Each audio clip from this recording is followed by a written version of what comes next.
మన చిన్నప్పుడు పల్లెటూరులో దొరికిన పాలు ఇప్పుడు సిటీలో దొరకటం లేదు. మా ఇంట్లో దీని గురించి మాట్లాడుకుంటున్నప్పుడు కంట్రీ డిలైట్ గురించి తెలిసి ఉన్నత ప్రమాణాలు ఉన్న ల్యాబ్స్ లో టెస్ట్ చేయించి రోజు రిపోర్ట్స్ ని యాప్ లో అప్డేట్ చేస్తారు. వాళ్ళ విధానాలు చూసి సంతృప్తి చెంది ఇలా రికమెండ్ చేస్తున్నాను. ఇప్పుడే కంట్రీ డిలైట్ యాప్ ని డౌన్లోడ్ చేసుకోండి. Download the Country Delight app now. Nageshwar గారు, ఇందులో ఈ ఎలక్షన్లపై అంటే ఢిల్లీ లిక్కర్ స్కామ్, ఇక్కడ తెలంగాణ కానీ అక్కడ ఢిల్లీలో కానీ ఆ లిక్కర్ స్కామ్లో ఉన్న సత్యేంద్ర జైన్, ఉప ముఖ్యమంత్రి సిసోడియా, కేజ్రీవాల్ వీళ్ళంతా ఓడిపోయారు. ఇక్కడ కూడా ప్రభుత్వంపై కొంత ఎఫెక్ట్ పడిందంటారు. మీరేమంటారు దానికి?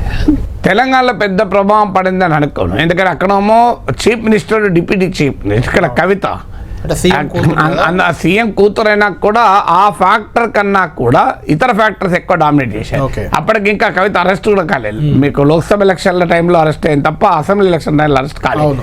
అరెస్ట్ ఎందుకు చేయలేదంటే ఎఫెక్ట్ అయింది ఇంకా బీజేపీకి ఎఫెక్ట్ చేసి అరెస్ట్ ఎందుకు చేయలేదు, అడ్వాంటేజ్ అయ్యేది ఇంకా కొంత. అంటే అరెస్ట్ అయితే ఇంకేమన్నా ఏమయ్యేది తెలియదు. అంటే ఇవన్నీ కూడా ఎలా ఉంటాయంటే ప్రజల్లో ఒక యాంటీ ఇన్కంబెన్సీ స్టార్ట్ అయినప్పుడు ఒక రకంగా ఉంటాయి, ప్రజలకు యాంటీ ఇన్కంబెన్సీ స్టార్ట్ కాకపోతే ఒక రకంగా ఉంటాయి. మీకు ఉదాహరణకు జగన్మోహన్ రెడ్డిదే చూడండి.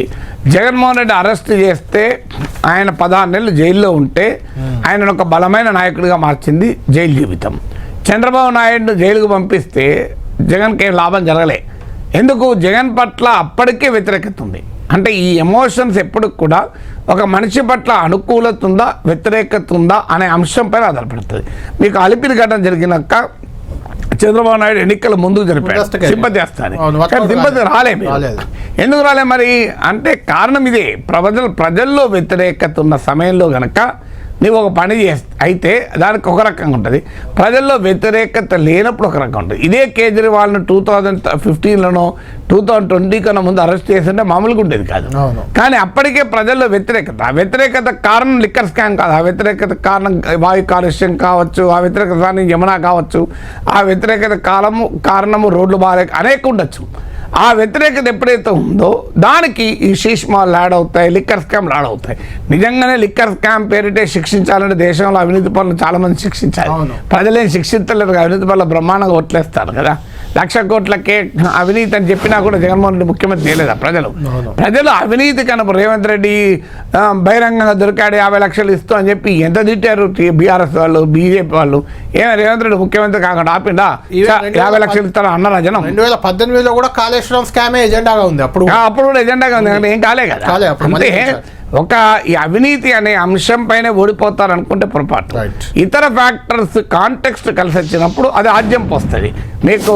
అంటే ఇది ఒకదాంతో ఇప్పుడు ఒక బొగ్గు చదువుతోనే సమాజంలో మార్పు సాధ్యమని నమ్మిన వ్యక్తి, మారుమూల గ్రామంలో పుట్టి వేలాది మందిని మేధావులుగా తీర్చిదిద్దిన విద్యావేత్త, మనలో ఒక్కడు మల్క కొమురయ్యకు టీచర్స్ ఎమ్మెల్సీ ఎన్నికల్లో మొదటి ప్రాధాన్యతగా ఓటేద్దాం, గెలిపిద్దాం. నిప్పులు అంటిస్తే అంటుకుంటది, అంటుకున్న తర్వాత నెయ్యి, ఆరతి కర్పూరము, ఇవన్నిటి బట్టి గాలి, వీటన్నిటి బట్టి కదా మంట ఉండేది. నాగేశ్వర్ గారు, ఫైనల్ గా కేటీఆర్ ఒక ఆసక్తికర ట్వీట్ చేశారు. కంగ్రాట్స్ రాహుల్, మళ్ళీ ఒకసారి బీజేపీని గెలిపించామని ఒకటి. తర్వాత కాంగ్రెస్ ఇక్కడ ఇచ్చిన హామీలన్నీ పక్కన పెట్టింది, అక్కడ ఢిల్లీ వెళ్ళి ప్రచారం చేశారు రేవంత్ రెడ్డి, ఓడిపోయారు. అక్కడ కాంగ్రెస్ గుండు సున్నా వచ్చిందంటూ హరీష్ రావు. ఇలా బీఆర్ఎస్ దీన్ని కొంచెం అడ్వాంటేజ్గా తీసుకుంటారు. అంటే ఇక్కడ కాంగ్రెస్ ఉంది కాబట్టి కాంగ్రెస్ ఓడిపోవడంపై సంతోషపడుతుంది, కాంగ్రెస్కు సున్నా రావడంపై సంతోషపడుతుంది. తెలంగాణ రాజకీయాల్లో ఏమైనా మార్పు జరిగే అవకాశం ఉంటుందా సినారియో? అంటే దానికి కాంగ్రెస్ పార్టీ కనుక బీజేపీ గెలుపుకు బీఆర్ఎస్ పలకరిస్తోంది అని కనుక క్యాంపెయిన్ చేశారు అనుకో, చేస్తారు, ఆటోమేటిక్ చేస్తారు. సో అది చేసినప్పుడు మరి దాని రియాక్షన్ ఎట్లుంటుంది అని. ఎందుకంటే అక్కడ గెలిచింది కాంగ్రెస్ గుండు సున్నా ఆప్ గెలిచుంటే అది బీఆర్ఎస్కు వేరే ఉండేది. చూడండి, రీజనల్ పార్టీస్ కాంగ్రెస్ కాదు, బీజేపీ కాదు, దేశంలో ప్రత్యామ్నాయం. ఇప్పుడు కేసీఆర్ మొదలు నుంచి చెప్తున్నాడు కదా కాంగ్రెస్ బీఆర్ఎస్లతో పని కాదు అని, అది పేలేది. కానీ అక్కడ ఆమ్ ఆద్మీ పార్టీ ఓడిపోయింది. ఆమ్ ఆద్మీ పార్టీ బీఆర్ఎస్కి మిత్రపక్షం. అంటే బీఆర్ఎస్ వెర్షన్ మొదటి నుంచి, అంటే కొంత మధ్యలో గ్యాప్ వచ్చి అది ఇండియా కూటమిలో కూడా చేరింది. అయితే ఇక్కడ మొదటి నుంచి కూడా నాగేశ్వర్ గారు, ఇక్కడ బీజేపీ కాంగ్రెస్ రెండింటికి సమదూరం అని బీఆర్ఎస్ చెప్తూ వస్తుంది. వచ్చిన నేపథ్యంలో అక్కడ బీజేపీ గెలుపుని ఇక్కడ ఎలా తీసుకుంటుంది బీఆర్ఎస్ అనేది ఖచ్చితంగా ఇంట్రెస్టింగ్. అంటే మీకు ఆమ్ ఆద్మీ పార్టీ బీఆర్ఎస్ మిత్రపక్షం మర్చిపోకూడదు. మన ఖమ్మం మీటింగ్కు అరవింద్ కేజ్రీవాల్, భగవత్ సింగ్ మాన్ వచ్చారు కదా, వచ్చారు. అందువల్ల లిక్కర్ స్కామ్ తర్వాత రెండు పార్టీల మధ్య చాలా బంధం పెరిగింది. మీరు అంతకుముందు లేదు ఈ బంధం. సో అందువల్ల డెఫినెట్గా ఆమ్ ఆద్మీ పార్టీ, కాంగ్రెస్ పార్టీ ఓటమి నుంచి బీఆర్ఎస్కు బెనిఫిట్ రావటానికి ఒక అడ్డంకి ఏంటంటే మీకు అక్కడ గెలిచింది బీజేపీ, ఏమనుంటే మరి బీజేపీకి లాభం ఉండాలి కదా. ఇప్పుడు కాంగ్రెస్లో ఓడించిన బీజేపీకి లాభం ఉండక కాంగ్రెస్ ఓడించింది కనుక సెలబ్రేట్ చేసుకున్న బీఆర్ఎస్ లాభం ఉంటుందా? ఖచ్చితంగా బీజేపీకి మాత్రం మరింత ఉధృతంగా వస్తుంది, అది ఖచ్చితంగా ఉంటుంది. ఆమ్ ఆద్మీ పార్టీని మామూలుగా ఉండదు, బతకనివ్వరు, వెంటాడతారు. అదే నేను ఫైనల్గా అదే అడుగుతున్నాను నాగేశ్వర్ గారు. ఆల్రెడీ సచివాలయం సీజ్ అయిపోయింది, అందులో ఒక్క ఫైల్ కూడా బయటకు పోవద్దని లెఫ్టినెంట్ గవర్నర్ ఆల్రెడీ ఆదేశాలు ఇచ్చారు, ఫైల్ అన్నీ ఉంచారు. అవినీతి 10 ఏళ్లలో అవినీతి మొత్తం బయటకు తీస్తామంటున్నారు. తెలంగాణలో కూడా అదే నడుస్తుంది ఆల్రెడీ.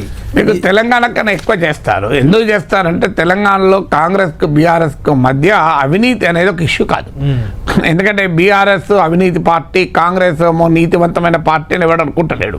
రాజకీయాల్లో రెండు ఒకే తాను ముక్కలు అనుకుంటారు. ఒకవేళ కాంగ్రెస్ టార్గెట్ చేసినా బీజేపీ అడ్డుకునే అవకాశం అవును. కానీ అక్కడికి వచ్చే వరకు ఏంటంటే వేరే వాతావరణం. అక్కడ Aam Aadmi party symbolizes many things which BJP symbolizes. ఇప్పుడు బీజేపీ కాంగ్రెస్ కరప్షన్కు వ్యతిరేకంగా బీజేపీ పవర్లోకి వచ్చింది. 2G స్పెక్ట్రమ్ ఇవన్నీ చెప్పుకుంటా మిడిల్ క్లాస్ యాంగర్ను కాంగ్రెస్ తరహా రాజకీయం ఏది మీకు నెహ్రూ కుర్తా వేసుకొని మీకు ఖద్దర్ షర్ట్లు వేసుకొని, సో ఆ కాంగ్రెస్ తరహా మన సినిమాలలో చూపెడతారు చూడు రాజకీయ నాయకుడు అంటే ఎట్లుంటాడు అని. సో ఆ కాంగ్రెస్ తరహా రాజకీయానికి వ్యతిరేకంగా బీజేపీ వచ్చింది. ఈ హిందుత్వ ఇప్పుడు కేజ్రీవాల్ సాఫ్ట్ హిందుత్వ, సో ఒక ఇల్లిటరేట్ కరప్ట్ పొలిటీషియన్కు కాంగ్రెస్ పొలిటికల్ కల్చర్ను సింబల్గా చూస్తూ వచ్చారు చాలా ఏళ్ళు. దానికి భిన్నంగా కేజ్రీవాల్ వచ్చాడు, దానికి భిన్నంగానే బీజేపీ వచ్చింది. అందువల్ల ఆ BJP symbolises many things BJP symbolise. అందువల్ల యాంటీ కాంగ్రెసిజం, ఎందుకంటే కాంగ్రెస్ ఓడించే కదా బీజేపీ ఆప్ వచ్చింది. అందువల్ల తమతో పోలికున్న మరో పార్టీని బతకనివ్వరు బీజేపీ. ఇప్పుడు మీకు గమనించండి, మావోయిస్టులు కాంగ్రెస్ టీడీపీ వాళ్ళ మీద కన్నా సిపిఐ వాళ్ళని ఎక్కువ చంపారు. వాళ్ళు ఈవెన్ ఎంఎల్ గ్రూపులలో ఎక్కువ చంపుకుంటారు, మీరు గమనించండి. ఎవరికొరు నక్సలైట్ గ్రూపులు చంపుకుంటారు, ఎందుకంటే వాళ్ళకు మా కామన్ సిద్ధాంతంగా మొదలు మీరు ఉండొద్దు, మేము ఒక్కరమే ఉండాలి. ఇప్పుడు ఆప్ పరిస్థితి ఏంటంటే మీరు చెప్తున్న ప్రకారం బీజేపీ టార్గెట్ చేయబోతుంది కాబట్టి ఆప్ మళ్ళీ ఇండియా కూటమి వైపు వెళ్ళే అవకాశం ఉందా? ఇండియా కూటమికి వెళ్ళాలంటే మళ్ళీ కాంగ్రెస్. ఇప్పుడు నెక్స్ట్ పంజాబ్ ఉంది, పంజాబ్లో బీజేపీ పెద్ద బలం లేదు అక్కడ. అందువల్ల అక్కడ బీజేపీ ఈ ఢిల్లీ ఫలితాన్ని ఆప్ ఓటమిని క్యాపిటలైజ్ చేసుకోలేదు, కాంగ్రెస్ క్యాపిటలైజ్ చేసుకుంటారు. ఇప్పుడు ఆప్ ఎమ్మెల్యేలు బీజేపీ వైపుతో కొంత టచ్లో ఉన్నారు, కాంగ్రెస్తో కొంత టచ్లో ఉన్నారు. సో అందువల్ల అక్కడ కాంగ్రెస్ చేస్తుందా మరి బీజేపీ చూస్తుందా చూడాలి. ఆప్కి వచ్చే ప్రాబ్లం ఏంటంటే ఒక బలమైన రాజకీయ పార్టీ నిర్మించలేకపోయాడు. కేజ్రీవాల్ ఒక లూజ్ మోడల్తో పొలిటికల్ ఆర్గనైజేషన్ నడిపాడు. ఒక ఐడియలిజం ఆధారంగా పార్టీ నిర్మితమైంది. అధికారం లేనప్పుడు ఆ ఐడియలిజాన్ని మళ్ళీ బలంగా రగిలించగలిగితే తప్ప ఒక ఛాలెంజ్ అయితే ఎదుర్కొంటాడు. బట్ రాజకీయాల్లో ఎవరికి శాశ్వత మరణాలు ఉండవు.